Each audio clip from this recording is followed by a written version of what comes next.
Ask her. Ask her. Ask her. About philanthropy. Ask her about change. Ask her about power.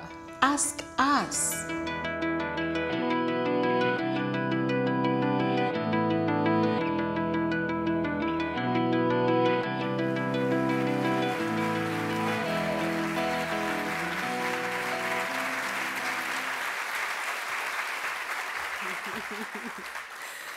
It's always good to begin with a little strong spirit. So good evening to you. Bonsoir à tous. My name is Jessica Horn, and I am the Senior Advisor for AIR, which is the African Institute for Integrated Responses to HIV/AIDS and Violence Against Women. And it's a total pleasure to be here. It's a pleasure to be here with you. It's a pleasure to be here with the women, incredible African women mobilizers and thinkers, and also with the fierce staff of the Stephen Lewis Foundation, to think a little bit about the state of our world and about why and how we give to support justice in African women's lives. So I and the other women I'm sharing the stage with tonight work in a world of human calamity.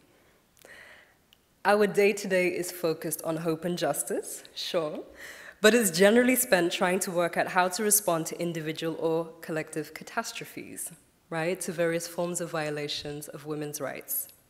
And so I wanted to use this time together to share some insights that I've learned about what constitutes resilience and the role that African women play in changing the world. So I wanted to begin in a place that I go back to often in my own activist memory. It's a field of sunflowers and green beans that are ready for harvest. It's a field just outside of Bukavu in the Eastern Democratic Republic of Congo. And that field was at one point one of the largest refugee camps in history, housing people who were fleeing the Rwandan genocide. And it's been reborn in the form of a collective farm where women who are former patients of the sexual violence unit at Panzi Hospital come together to grow food, to feed themselves and their families, and to sell crops at the market as a way to regain their economic agency. Many of the women who were there did not know each other prior to the conflict. But as a result of displacement, they've found themselves together, and they've agreed to live together in a way that nurtures social warmth. They work together, they support each other's emotional healing, and they remind each other that they are welcome in this world. Now, in 2013, when news spread of an assassination attempt on Dr. Mukwege, who is the founder and medical director of Panzi Hospital, it was this same constituency of women who responded immediately. They walked on foot to his home to find out what had happened and to see how they could offer their support. And later, when Dr. Mukwege went into temporary exile in Belgium, these women harvested crops from their gardens and brought them to the hospital and asked staff to sell them so that they could raise the funds for an air ticket to bring Dr. Mukwege home.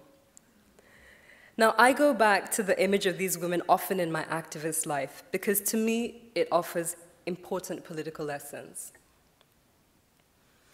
The narrative of mainstream development, even after all these years of critique, still teaches us to view Africans, in particular economically marginalized Africans, as people with no thought, no practical ideas, no philosophical insight into the state of their lives, or ideas for better ways for us all to inhabit the earth. The image of the African woman, in particular, in mainstream understandings, still tends to be that image of victimhood, right? An image of suffering and of incapacity. And if I'm totally honest, I have to say that that bears no resemblance to any of the African women that I work with, right? To the women in the communities that we work alongside, to my activist colleagues, or indeed to any of my own women kin. So yes, I return to that field because for me, it is a space of ethical innovation. What those women are doing in that field is creating a completely different political and social imagination, right? They're creating a different economic imagination. They are imagining a new way of being that contains the conditions for an inclusive society, one that refuses to stigmatize, that supports people to be physically and emotionally healthy, to earn a living, and one that enables people to blossom. The resilience of those women's spirits in that field is inspiring, for sure. However, I would contend that they do not only do this because they are nice people.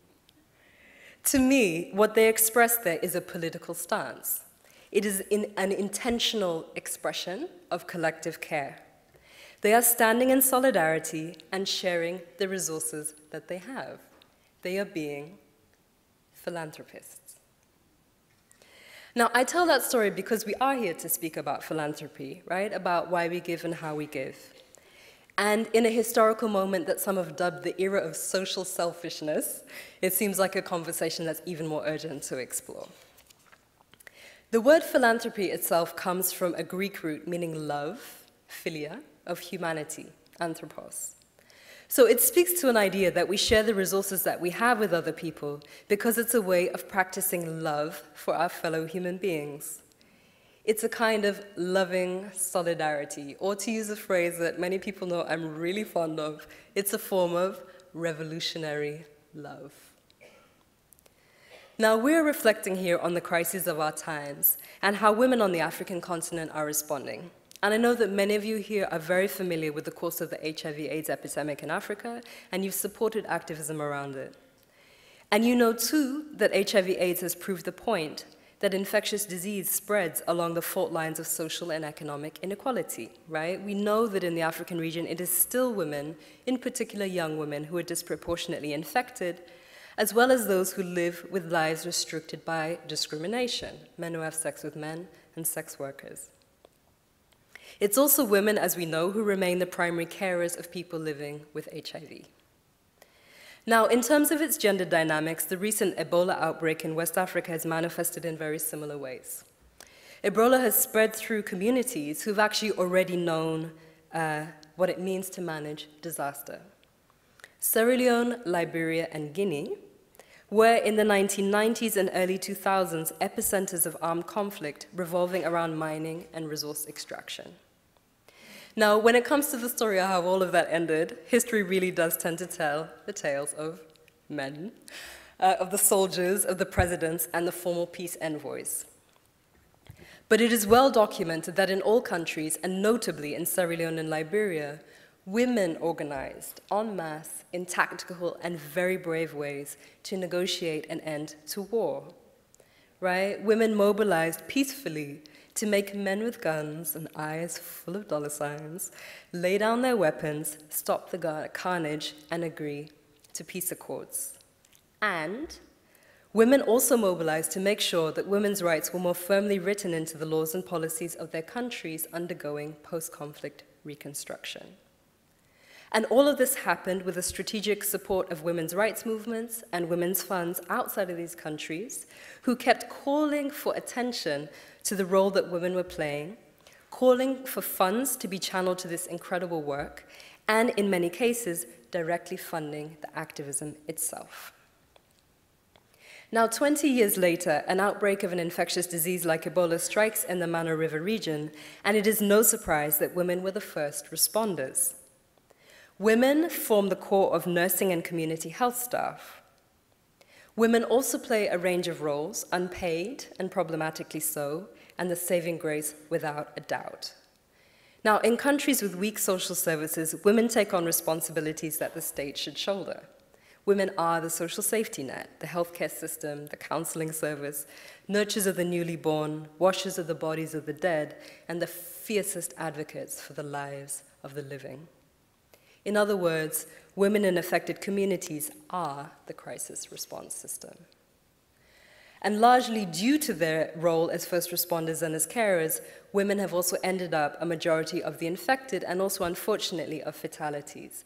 At one point in Liberia, women accounted for 75% of Ebola deaths. And while the most recent statistics show a slowing in new infections and in deaths, the impact on women remains. Women Ebola survivors have been hit economically, with women more likely to be stigmatized than men and ending up displaced after leaving treatment centers. Ebola has crippled already weak human resources in health sectors in Sierra Leone and Liberia, countries that have some of the lowest numbers of medical staff and the highest rates of maternal mortality globally. and there the effect on women surviving childbirth has yet to be seen. There are tens of thousands of children orphaned by Ebola now, who will for the most part be taken in by women relatives. Ebola-affected women are also facing a very acute crisis in livelihoods. In that region, many women earn a living through cross-border trading. Closing the borders had a direct economic impact on their ability to earn. And protocols around destroying the personal belongings of people infected with Ebola, while important, also meant that women who did not have many material objects for them and their families to begin with have now lost them. So yes, it is shocking, to be polite, or just completely out of order, to be blunt, that women's particular concerns were not placed at the heart of the large-scale governmental and humanitarian response from the start. And I think, as the title of the discussion series itself suggests, it should be standard protocol that as part of designing responses to emergencies, we ask. So in responding to crises old and new, the HIV/AIDS pandemic that is now more manageable, but as you know has by no means gone away, and health emergencies like Ebola, it remains critical that we consider and resource women's community responses. And we provide direct ways to share the burden of care that women take on. Now, in saying this, I am aware that we need to be careful about laying all responsibility at the feet of women. I know that it can mask the responsibilities that the state and international community have for creating conditions for health and well-being. However, I do think that we need a gear shift in our intervention and our funding strategies. We are here to talk, and of course, dialogue is vital in coming to better understandings of the problems that we face. But at some point, something needs to be done. Philanthropy is a form of doing. Giving your resources, your time, your concern, your money, your voice is an act that says, I stand with you. I believe in your practical and your intellectual capacity to remake the world. And it's maybe even a way of saying, I love you.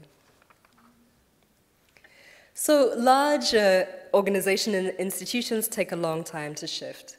And philanthropy can actually be far more dynamic, learning lessons fast and finding ways to support more directly where it's needed.